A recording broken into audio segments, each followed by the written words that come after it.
अल्लाह की इबादत करने वाले कलमा उसका पढ़ने वाले हैं। अल्लाह की इबादत करने वाले कलमा उसका पढ़ने वाले हैं। सच की राह पे चलने वाले हम ना किसी से डरने वाले, इश्क इलाही करने वाले हैं। हाय हू अल्लाह हक हू अल्लाह। बिस्मिल्लाहिर्रहमानिर्रहीम। अस्सलाम वालेकुम। क्या हाल है दोस्तों? उम्मीद करता हूँ यार आप सब खैरियत से होंगे। अल्हम्दुलिल्लाह, अल्लाह का शुक्र है यार मैं भी ठीक हूँ। ये मेरी बैक साइड पे अगर आप बड़ी बड़ी बिल्डिंग्स देख रहे हो ना, बड़ी बड़ी बिल्डिंग, मेरा घर उस साइड पे है। बताने का मकसद ये है, वैसे यार आज की वीडियो कोई इन्फॉर्मेटिव नहीं है।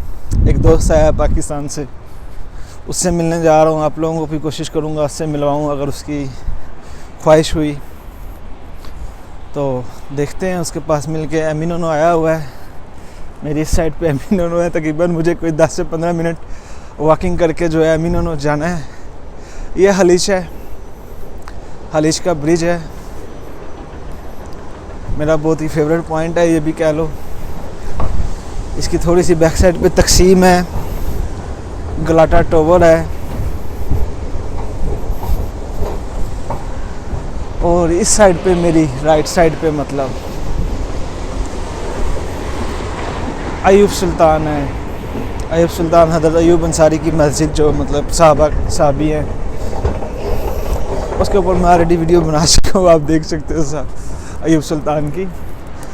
मतलब इस बैक साइड पे अयूब सुल्तान का एरिया है सारा। और मुझे जो है ना अभी इस साइड पे जाना है एमिनोनो की तरफ। तो काफ़ी वॉकिंग है, तकरीबन कोई 10 से 15 मिनट की वॉकिंग है। ये भी आप देख सकते हो। मैं सिर्फ स्टॉप से उतरा हूँ और एमिनोनो की तरफ जा रहा हूँ। फिर मिलते हैं उस भाई से जो पाकिस्तान से आए हैं, अहमद भाई। थोड़ी गपशप करते हैं उनके साथ, आपको भी मिलवाते हैं। अस्सलाम वालेकुम। क्या हाल है दोस्तों? यार ये मेरे साथ कराची से एक फ़ैमिली आई हुई है, इनसे थोड़ी गपशप करते हैं। तो अहमद भाई अपने बारे में पहले कुछ बताएंगे। अस्सलाम वालेकुम। मेरा ताल्लुक़ कराची से और मैं वहाँ पे बिज़नेस करता हूँ, एक छोटा सा अपना बिज़नेस है। तो अब इस्तांबुल के बारे में बहुत सुना था और आदिल भाई से तो मैं बहुत अरसे से यानी कि राब्ते में हूँ। और इनकी पहले भी बहुत सारी वीडियो देखी हैं। ईरान बाय रोड गए थे ये, तो मैं भी इसी तरीके से बाय रोड ईरान गया था। और जब से मुझे याद है जी जब से मैं माशाल्लाह से मैं आदिल भाई से राब्ते में हूँ और इनसे बहुत मालूमात लिए मैंने। इनसे बहुत सारी चीज़ें पूछता रहा हूँ और माशाल्लाह से इन्होंने मेरे बहुत गाइडेंस भी करी है और अभी तक बहुत अच्छा एक्सपीरियंस रहा है मैं यहाँ तक आने तक। और आदिल भाई से जो पूछा है उन्होंने मेरे को सब चीज़ें बताई कि एयरपोर्ट से कैसे आना है और होटल कैसे बुक करना है, बहुत सारी चीज़ें। तो इसके अलावा जब अभी आप इस दफ़ा आए हो इस्तांबुल, होटल में मतलब पहुंचने तक आपने क्या सीन किया? होटल घर से बुक करके आए पाकिस्तान से या कैसे गए? क्योंकि बहुत से लोग बोलते हैं क्या हमें इमिग्रेशन में इशू आता है, कराची से आ रहे हैं या इधर पे इस्तांबुल एयरपोर्ट पे जब पहुंचते हैं उनको लगता है तब भी हमें इशू आता है। क्या आपको कोई ऐसा इशू है? नहीं, अब यहाँ तो बहुत अच्छा एक्सपीरियंस रहा है क्योंकि पाकिस्तान से जब मैं इमिग्रेशन में था तो उन्होंने मेरे से बोला कि आप मेरे को होटल बुकिंग भी दें। और होटल बुकिंग मैंने ऑनलाइन करी थी booking.com से, तो वो मेरे मोबाइल में थी, मेरे पास प्रिंट नहीं था। तो उन्होंने बोला, बहरहाल उन्होंने मेरे साथ कोऑपरेट करा और कहने लगे कि आप एक काम करें, ये मुझे व्हाट्सअप कर दें। तो मैंने उनको व्हाट्सअप कर दी थी।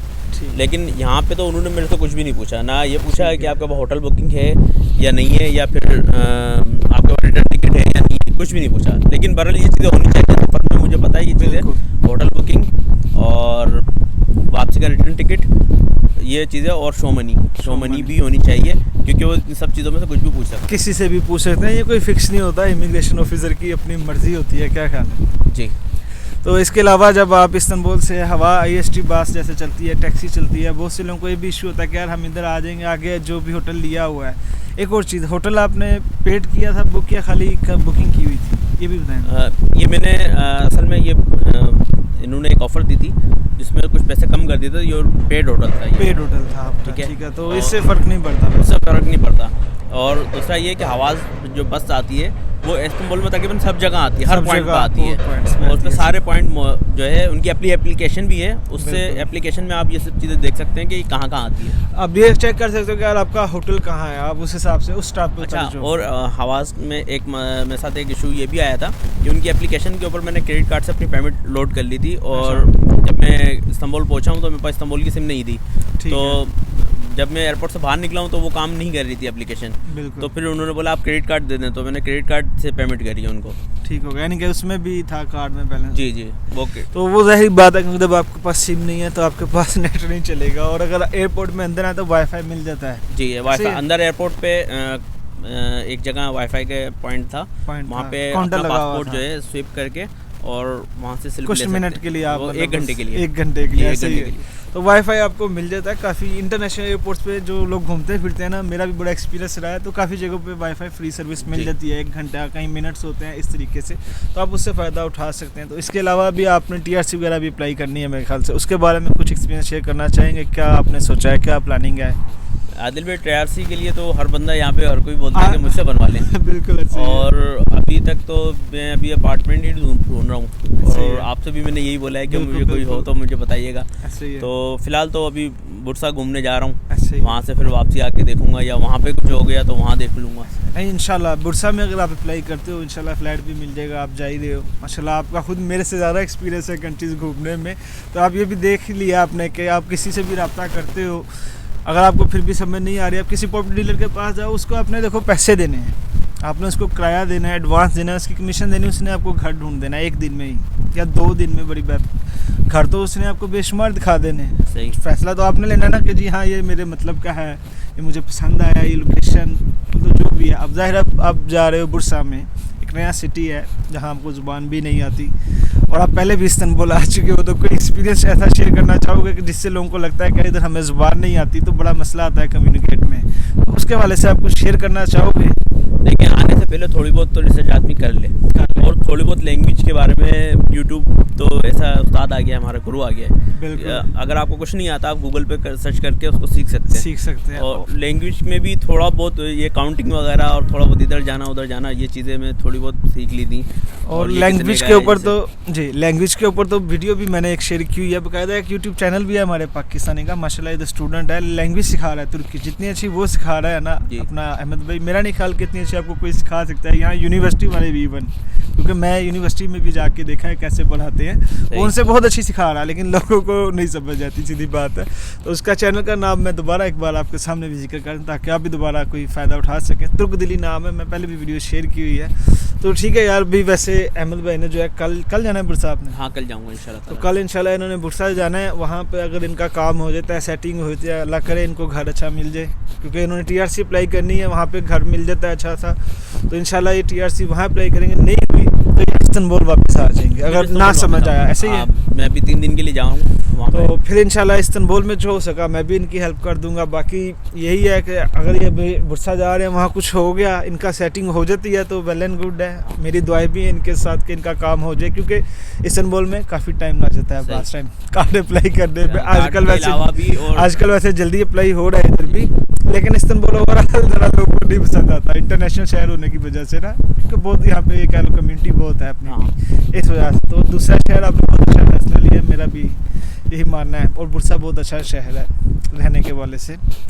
तो बाकी उम्मीद करते हैं आपका वहाँ काम हो जाए, और नेक्स्ट इंशाल्लाह आप कार्ड के साथ आए तो वो भी हम एक्सपीरियंस शेयर करें लोगों के साथ। इंशाल्लाह ताला मैं अगर वहाँ पे कार्ड अप्लाई करा तो मैं इंशाल्लाह ताला आपसे फिर दोबारा मुलाकात नहीं होगी, क्योंकि मैं पाकिस्तान में बच्चे आऊँगा। चलें, कोई मसला वहाँ से मेरा कोई तो काम पाकिस्तान एम्बेसी तो मेरे घर के सामने आप आइएगा इंशाल्लाह, मेरे घर भी फिर चले इंशाल्लाह ताला। इंशाल्लाह। और कोई देखने वालों को अगर कोई मैसेज देना चाहते हैं, वीज़े के वाले से भी अक्सर लोगों को इशू आता है। आप तो ज़ाहिर घूमते फिरते रहते हैं, आपको तो इशू नहीं आना, जो फर्स्ट टाइम आ रहे होते हैं उनको अक्सर इशू आता है। उनको कोई मशवरा देना चाहेंगे वीज़े के लिए? देखें, लीगल रिक्वायरमेंट पूरी करें, ठीक है, उसके बारे में मालूमात हासिल करें। कोई इतना मुश्किल नहीं है, कोई इतना हवा नहीं है जितना लोगों ने बनाया हुआ है, क्योंकि अगर आपके डॉक्यूमेंट पूरे हैं तो फिर एडमिनिस्ट्रेटर की मर्जी है कि वो आपको वीज़ा इशू करे या ना करे। बिल्कुल। और वो सबको देखें, ऐसे ऐसे लोग भी हैं जिनकी बहुत अच्छा बिजनेस है, बहुत सब कुछ है, उनके वीज़े रिजेक्ट हो जाते हैं और फिर वो दोबारा अप्लाई करते हैं। तो वीज़ा रिजेक्ट होने के मायने ये नहीं कि आपको देंगे ही नहीं, बिल्कुल, वो आपको दोबारा देंगे, आप दोबारा अप्लाई करें। उसमें बंदे को ये भी कोशिश करनी चाहिए ना, देखना चाहिए यार मैंने क्या मिस्टेक किया। मैं अब आपको 2-3 साल पुरानी बात बताता हूँ, एक बंदे की, अभी इंशाल्लाह वो आएगा दोबारा, आपको उससे भी मिलवाऊंगा, मेरे लाहौर के ही दोस्त है, उसका भी रिजेक्ट हुआ था, सब डॉक्यूमेंट होने के बावजूद, काफ़ी बिजी होने के बावजूद भी रिजेक्ट हुआ था। लेकिन उसके रिजेक्ट होने की वजह ये थी, उसको होटल बुकिंग ही नहीं पता थी मेरी कहाँ है। एम्बेसी ने कॉल की ना, इंटरव्यू के लिए कॉल करते हैं तो उसको नहीं पता मेरा होटल किधर है, तो उसका सिर्फ इस पे आप पे रिजेक्ट किया। इसके अलावा और कोई रीज़न ही नहीं थी जो उसको समझ में आई। तो वो तो ऐसी इतना- छोटी मोटी देखिए चीज़ें आदिल भाई, बंदे ये को होती पता है- होनी चाहिए। ये- मैं वीज़ा अप्लाई कर रहा हूँ, जी जी जी, मैं क्या कर रहा हूँ, बंदे को खुद पता होना चाहिए। सही। चले, बहुत बहुत शुक्रिया आदिल भाई, आपका आपसे मिलकर बड़ी खुशी हुई। इंशाल्लाह ताला फिर आपसे राब्ते में भी रहेंगे, मुलाकात भी होती रहेगी। चले मुझे भी आप वालेकुम अस्सलाम, मुझे भी बहुत खुशी है आपने टाइम दिया, अपना कीमती वक्त। इंशाल्लाह आपसे दोबारा भी मुलाकात होगी, ज़िंदगी रही तो। जी दोस्तों, ये आपने देखा अहमद भाई कराची से आए हुए थे। तो आज की वीडियो बस इतनी ही है। इंशाल्लाह आपसे फिर कभी मिलेंगे। दुआओं में याद रखिएगा। कैसी लगी लाइक कमेंट करके ज़रूर बताइएगा। तब तक के लिए अल्लाह हाफिज़।